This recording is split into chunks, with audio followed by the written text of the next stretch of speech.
Muhammed Ali улуу боксер жана мусулманин. Эмне үчүн Muhammed Ali'ni дүйнөдөгү номер биринчи боксер деп айтышат? Себеби мунун тарыхын азыр айтып беремин. Бул чынында күчтүү боксер болгон американец. 1959-жылы Чикаго шаарында бул ислам праведниги ислам дегенден мындай мечитке барып калышат. Ал жерде анын чыгып дават кылганын көрөт дагы 40 минуттан кийин өзүнө өзү суроо берет. Бул кандай дин, бул жакшы дин экен го, эмне үчүн мен бул динге кызыгып калдым деп. Ага чейин Muhammed Ali церковторго барган. Ал жерден эч кандай мындай дененин жыргалын, акылдын жыргалын, эч нерсенин таасир ала алган эмес. Ошондуктан бул катуу таасир алган дагы Чикаго шаарында. Ага чейин 59-жылга чейин бул кадимкидей эле Кассиус Клей болгон, аты жана фамилиясы. Англо-африканец. Мындайча айтканда кара түстөгү болгон дагы 1964-жылы ислам динине толук кирет дагы, толук. Мен дүйнө жүзүнө жар салат. Мен мусулманмын дейт. Мен атым бүгүндөн баштап Muhammed Ali деп туруп өзүнүн динге киргенин дүйнөгө жар салат. Ушуну менен эле бирге бул динге киргенде нация исламов деген болот. Ислам улуту деген чоң уюм болот. Ошого кирет. Ал жердегилер көп англо-африканецтер ал динде болот дагы, булар мындай кандайдыр бир взнос төлөп турушат да, ошого ислам динин таркатыш үчүн. Бул 70-жылдын башында мен суннитмин деп жарыя кылат. Эми өзүңүздөргө белгилүү шииттер жана сунниттер болгон динде. Мен дейт суннитмин дейт. Эми мунун өзгөчө акылдуу боксер экени эмне үчүн дүйнөдө номер 1 экенине жооп берейин. Ошол убакта Вьетнамга согуш ачылып калат. Муну дагы Вьетнамга чакырышат повязка менен. Дегенде Muhammed Ali айтат: "Менин душмандарым дейт. Булар Вьетнам, Япон, Кытайлар эмес дейт. Мен душмандарым актар дейт. Бул америкалыктар да айтып атат. Себеби түштүк Африкаларда ошол убакта Америкада караларды басынтуу болгон. Алар бир троллейбуста отурган эмес актар менен. Алардын дүкөнү башка, жолу башка болгон. Ушуга күрөшүү Muhammed Ali'ге туура келген. Белые расы, черные расы деп туруп.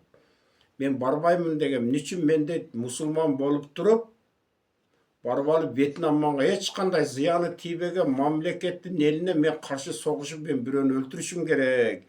Ислам дини буга каршы дейт. Караңыздар, дагы бир кайталаймын. Дүйнөдө Кудайдан бир гана Кудай жок, бир гана Аллах бар дейт. Мен эч качан ислам динине кирип бирөөлөрдү өлтүрүүгө менин дитим дагы барбайт, жүрөгүм дагы барбайт. Буга ислам дини толук запрет кылат дейт. Мүмкүн эмес дейт. Мусулман бирөөнү өлтүрүп, бирөө менен кектешүүгө, сөгүнгөнү дагы мүмкүн эмес деп барбай коет. Кара, ошол убакта мунун жолун толоп коюшат. Муну бокстан алат дагы 3 жылдык бокстан алып коет. Бул анан соттошуп туруп утуп алат. Кайтара 3 жылга бул боксташууга мүмкүн эмес. Экинчи, Muhammed Ali'нын кыйындыгы жана дүйнө жүзү тааныганы. Мына Вьетнамга барбай койдубу? Экинчисинде бул улуу күчтүү боксерлор менен мушташып атканда алар каршылык көрсөтө албай калат. Дегенде Muhammed Ali өтө күчтүү боксерлор менен болду дейт. Мен боксташпайм, себеби мунун күчү жок дейт. Бизде дейт күчсүз каршылык көрсөтө албаган урууга мүмкүн эмес дейт. Болсо да 1-2 урса тиги өмүр бою инвалид болуп калышы мүмкүн эле. Ушунун баарын эсине алат да гана мынтип айтат: "Эгер мага Кудай дагы бир өмүр берсе, жаратканым Аллахым дейт. Мен исламды 10 жашыма кабыл алмакмын. Бул дүйнөдө эң таза дин. Мен муну дүйнөгө жарыя кыламын. 10 жашымдан динди кабыл алмакмын да, ислам динин. Өмүр бою өзүм исламга багышламакмын" дейт. Үчүнчү, бул динге берилгендиги. Бул кийин Паркинсон болуп ооруп калат, өзүңүздөргө белгилүү. Паркинсон болуп ооруп калып өтө кыйналат. Бирок өмүрүнүн аягында журналисттер суроо бергенде зорго сүйлөп калат да. Мен дейді Аллахқа разымын дейді. Себебі маңа оруны берді дейді. Паркинсон. Паркинсон деген ору бұл өте жаман орулардың бірі. Қолда бұттар титреп сөйлей албай қалады. Мен егер дейді Паркинсон болып ору алғанымда, Аллах маңа бұл оруны бербегенде, балким мен дейді, мен Мұхаммед Әліммен дүниедегі ең күшті боксермін деп, şu Құдай берген боксерлықты мен көтере албай қалышым мүмкін еле. Мен байлыққа беріліп кетішім мүмкін еле. Мен боксермін деп дүниеге жарыса алып, әркімді ұрышым мүмкін еле. Андан шықты мен мұны көтере албайды екенмін. Şu дүниедегі бірінші боксерлықты. Ошон үчүн мага Аллахым ору берді.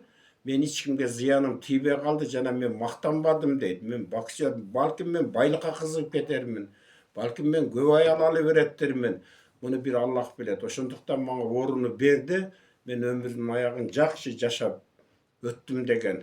Бул өмүр бою мусулман динине кирген дагы чыныгы боксер жана чыныгы мусулманин болуп калган. Жана өмүрүнүн аягына чейин Аллахка ишенип намаз окуган. Сиздер менен Сапар агай.